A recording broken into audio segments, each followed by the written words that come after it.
mga kalapatids. So yan, for today's video, today is Sunday. Abangan na natin ating mga warriors na kinarga sa Catanawan, Quezon. So Catanawan, Quezon, from dito sa ating loft ay 187 kilometers mga kalapatids. So bali nagkarga ako ng 3 warriors ko, isang training, tsaka 2 OB. So nilaban na natin yung medyo masama yung lagay, pero nilaban pa rin natin kasi live nga siya. So abang tayo mamaya ng 10 o'clock, time check tayo ng 9:44. Yeah, 9:44 pa lang. So mamaya-mayang mga 10 o'clock mag-abang na tayo. Tapos ipapakita ko muna sa inyo itong aking loft, yung laman ng loft. I-update ko kayo sa loob, tsaka dun sa bagong breeders loft ko na ginawa. Nilagyan na natin ng laman. Tsaka i-check natin yung mga breeder ko. So let's go! Dito mga kalapatids, papakita ko sa inyo yung magulang ni Athena, yung superset partaker natin sa MMFC. Yan, yung naka 2K banded natin na MMFC na pumarte sa MMFC. So ito yung magulang yan mga kalapatids. Kung makikita nyo dito mga kalapatids, meron na silang nililingiliman at meron na rin silang isang itlog. So baka bukas mga itlog pa yan para maging 2 na susuksukan natin to ng BBCM ring. So ayun nga, nakakuha tayo sa BBCM ng ring. So pang south na natin yung mga kalapatids. So ayan nga mga kalapatids. Tapos meron naman tayo dito sa baba. And dito naman mga kalapatids, kung makikita nyo, ito yung magulang ni Cronus. Yan mga kalapatids. Yung off color natin na grisel, tsaka itong hen natin na blue bar. Ayan. Yung si Cronus natin mga kalapatids, ano rin siya, partaker din siya ng MMFC OB. Ayan mga kalapatids, nilaban natin siya ng OB. Yung off color natin, yung marami din siyang na kurot sa iba-ibang club. So ayun nga siya mga kalapatids. Kung mapapansin nyo dito, nakahiwala yung babae.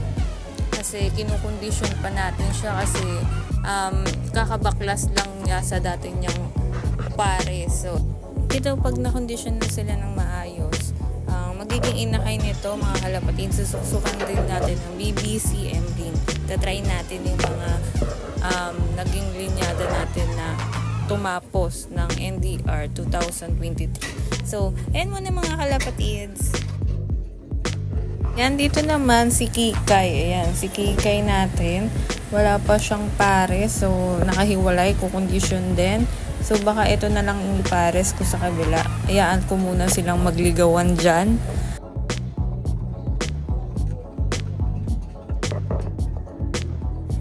So, ito dito naman sa taas. Itong flying machine natin. Tsaka yung masili line. So, ito mga kalapatids.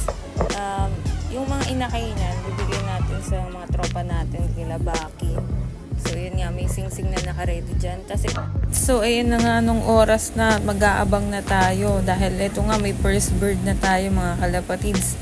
Andito na yung first bird natin na si Tiwi. Ayan o. First bird natin yan si Tiwi.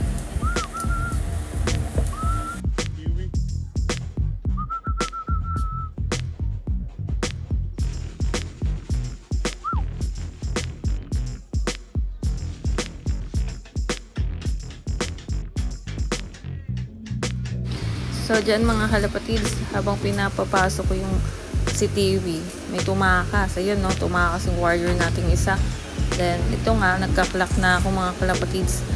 Ang speed ng ibon nating si TV ay 1,039 na lang. So, tapos na nga mga kalapatids. Yeah, mga kalapatids, may pa-clock na tayong isa. Si TV, nauna si TV. Ang speed niya ay 1,039 na lang. So, antayin pa natin yung dalawa. Yung isa naka-sticker, tapos yung isa training. So, abang-abang tayo. So, nag-clock tayo mga kalapatids ng 10:20. Yan, 10:20 tayo nagpa-clock. Pakita ko sa inyo si TV. Stress ah. So, si TV, oh. First bird natin. Siya pa lang yung nag-iisang ibon. Nandito mga kalapatids. Entry. Naka-entry siya ng fundraise mga kalapatids. So, ito pa lang yung ibon na first drop natin, tapos yung dalawa wala pa.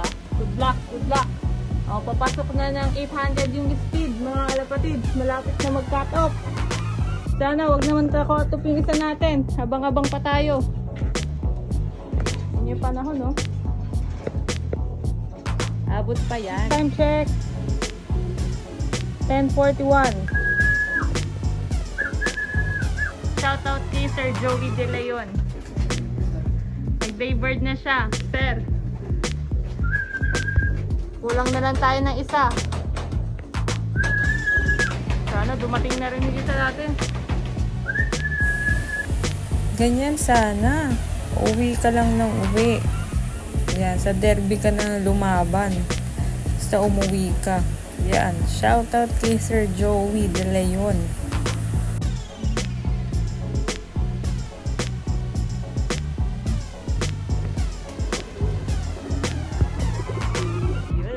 Sana lang kulang natin.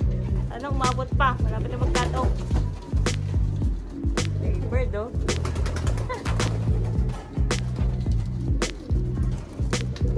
Labas na naman to. Joey, oh. Ay, Joey. Oh, saan ka na?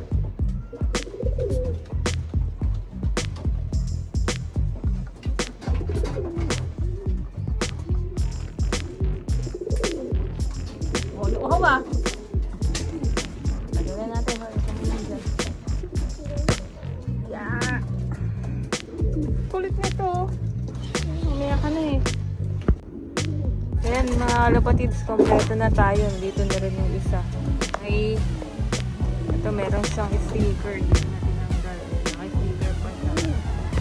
So, hayaan ko na lang muna magpahinga dito kasi ito yung live natin. Hindi na siya nakapag-clock. So, na-cut off nga siya mga kalapatids. Yan muna for now mga kalapatids. And congrats pala sa lahat ng nakapagpa-uwi at nag-clock ng third lap ng time. See you sa fourth lap!